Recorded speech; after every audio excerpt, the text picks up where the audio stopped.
Not every Democrat is rushing to embrace the far left. Pennsylvania Senator John Fetterman is the voice of sanity within that party, pushing back against all of this. So, of course, socialist-backed Abdul El-Sayed, he would like to put John Fetterman's on a pike as a warning to other Democrats. And with Democratic candidates now openly running against Fetterman, the question tonight is simple. How much more of this can he take? And how much should he take? And does he want to be a part of it? We asked the man himself, Pennsylvania Senator John Fetterman. I think it's only right to first give you a chance to respond. Senator, I would like to see you safe and secure with your family. I take that as, oh, let's put Senator Fetterman's head on a spike. That's how I interpret it. How did you interpret it? Well, congratulations. 4 out of 5 Hamas members love that guy.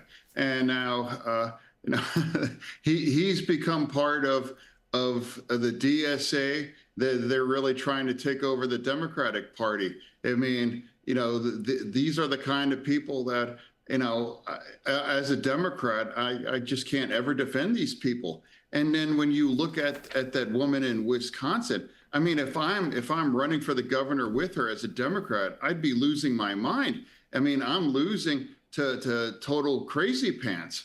And now, like I've watched her in some of her views, whether it's in Wisconsin or whether in Michigan now, these are the people that are winning elections across this country. And I think I'm probably one of the few Democrats that's willing to call it out, and I watched that interview on your network where the co-chair of DSA is saying, well, we got to abolish the presidency, the Pentagon, the Senate, the presidency, and abolish the police and the border. And now that wasn't parody. This wasn't Portlandia. This was a serious interview with someone that claims that is the platform.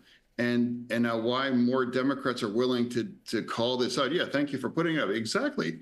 I mean, it's now, and people like El-Sayed, I mean, this is a guy that campaigns with Piker. And now coming up on the 20th anniversary of 9/11, the guy that said America deserved that, he's proud to campaign with him, proud to campaign with the guy that described Hamas as 1,000% better than Israel. And that's not reasonable if you're that guy. I mean, I've seen the Pew polled 44% of Muslims view Hamas in a positive light. So, that's their new strategy, clear that he's going to try to win there in Michigan. But I'm going to call it out and can't defend these kinds of extreme things. And now the more and more when you kind of drill down on some of these candidates, that they can't really articulate and defend these absurd views. All right, thanks for watching. Check out my new podcast, Hanging Out with me, Sean Hannity. The big interviews, the debates you won't get anywhere else. Like and subscribe for new episodes every Tuesday and Thursday.